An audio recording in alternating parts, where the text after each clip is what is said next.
The Asgardian royal family is one of the most powerful dynasties to ever grace the known galaxy, and has one of the most profound impacts on the nature of the cosmos. As keepers of the peace and protectors of the Nine Realms, Asgard has been a kingdom of prosperity and notoriety for thousands of years. However, despite this, in the MCU, there have only been 4 kings to predate the current ruler of Asgard, and rather surprisingly, there have only ever been 5 generations of formal Asgardian leaderships and kings as of now. So, who was the first king of Asgard? How did his precedent carry forward into the current MCU, and how has each respective king contributed to the kingdom of Asgard as a whole? Well, stick with us today, watchers of the Marvel Multiverse, and let's discuss the full history of Asgard and the 5 rulers of the realm eternal. The first king of Asgard was a warrior known as Buri, who established the Asgardian royal family and built the modern ruling class that we see from the Asgardian practice in the modern MCU. Little is known about his reign though, but there is evidence to suggest that it was not an era dominated by peace. Among his reign, he expanded the practice of proper education, though it seemed he had built his empire from the rubble of conquest and struggle for control. Among the little details that we know about Buri's reign is that both the Hall of Science and the Asgardian dungeons were constructed under Buri's rule, and these are 2 of the oldest structures within Asgard before its ultimate destruction in Ragnarok.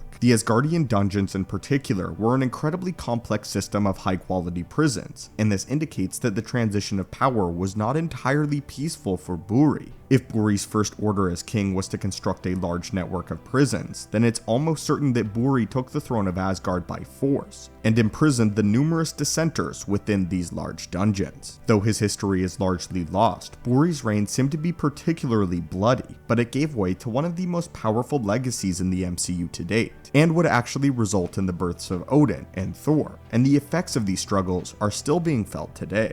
Buri's son, Bor-Boranson, is the earliest king that we see in the flesh in the MCU, and was just the second king of the Asgardian people. Perhaps the most definitive moment of his reign was the first war with the Dark Elves during the convergence of the 9 realms. This battle took place roughly 5,000 years ago, around the time of Odin's birth, and led to the first defeat of Malekith the Accursed, setting the stage for the events of Thor the Dark World, where the Dark Elves would return yet again.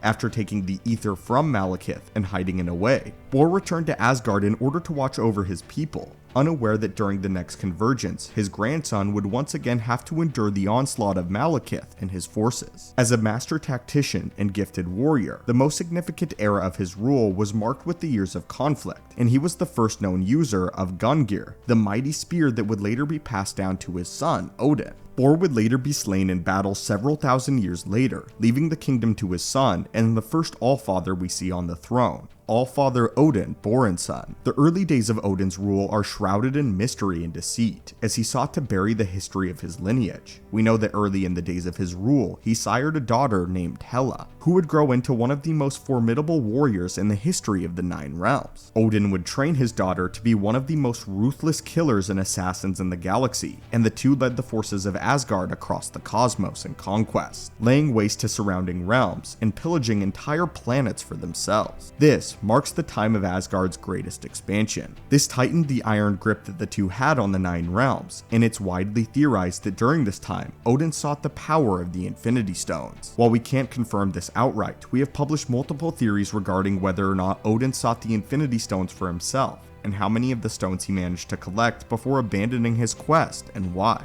If you're interested in this further theory, we encourage you to check out both of those videos, but somewhere along the way, Odin grew weary of his days as a conqueror. Eventually, Odin came to the conclusion that peace was the more favorable approach, though it's unclear what exactly caused this change of heart. After Hela's continual bloodlust, Odin was forced to imprison her within Hel, binding his life force to her prison, ensuring that she would remain confined as long as the Allfather lived. Odin then settled down, got married, and sired a son in the name of the Everlasting Peace, grooming him to be a benevolent king. Shortly after the birth of his first son, he was drawn back into battle yet again with the frost giants of Jotunheim, coming out of retirement for one last war. Upon reluctantly re-engaging in battle, he found an orphan frost giant that he took under his wing as his own adopted son, this of course being Loki. and he would raise the two as brothers. This, of course, is where we find the beginning of the Thor franchise in the MCU, as Odin lived out the duration of the next 1,000 years in relative peace as Thor and Loki came of age. During Odin's reign, he trained Thor just as he had done with Hela before him, and Thor grew into an incredibly powerful, albeit arrogant, prince. Meanwhile, Loki became far more attached to his adoptive mother, learning the ways of sorcery and magic, while his boisterous older brother grew into a physical combatant and augmented his domineering presence. When it was time for the son to ultimately take the throne in Thor, the Frost Giants attacked yet again, disrupting the ceremony and incurring the wrath of a very brash Thor, leading directly into the events of the first Thor movie. Over the course of the next 3 solo movies, Thor would have to complete the battles of both his father and his grandfather before him, finally defeating the Frost Giants, the Dark Elves, and even his own sister, Hela, threats which had hung over the Asgardians' head for thousands of years. Although he was offered the crown following his exile, Thor denied the throne of Asgard in favor of becoming a protector of Midgard and an avenger of Earth. Odin's final days were marked with one final act of treachery from his adopted son Loki, in that Loki usurped him for several years and served as an informal 4th king of Asgard, until Thor was able to uncover this ruse, ultimately tracking Odin down on his deathbed. Following Odin's death, the Odin Force and throne of Asgard were passed to Thor in the wake of Ragnarok, leading Thor to usher the Asgardians into the largest and most significant battle of their entire long lives, the battle for their very survival. While Asgardian forces have invaded realms, fought in incredibly bloody battles, and incurred severe losses, no battle had ever been waged on their own home ground, so far as we know. This meant that civilians of Asgard were drawn into the fight, and those who didn't seek to be warriors were forced to act under Thor's command. After saving his people, being ambushed by Thanos, and incurring the traumatic mental weight of the snap, Thor resorted to isolation for 5 long years of self-imposed exile, letting himself rot away in his home, drowning his sorrows in beer and video games.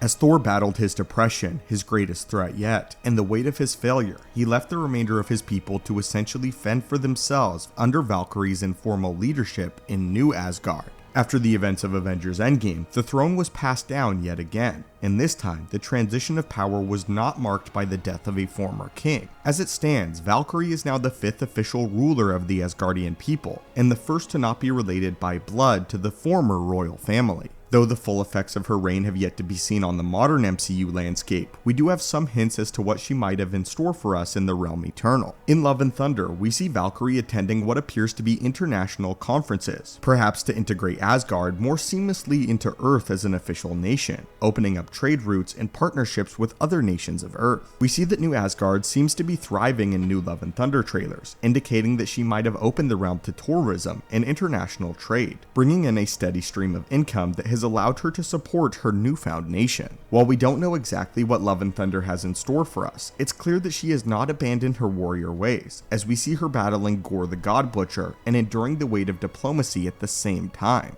But anyway, watchers, what do you think of this timeline of the events of the rulers of Asgard? Did you know that Valkyrie was only the 5th official ruler of Asgard? And how much did you know about the kings that reigned before Odin? As always, watchers, thank you so much for watching the video. Hit that subscribe button to assemble and join our team, and I hope that you have a great day.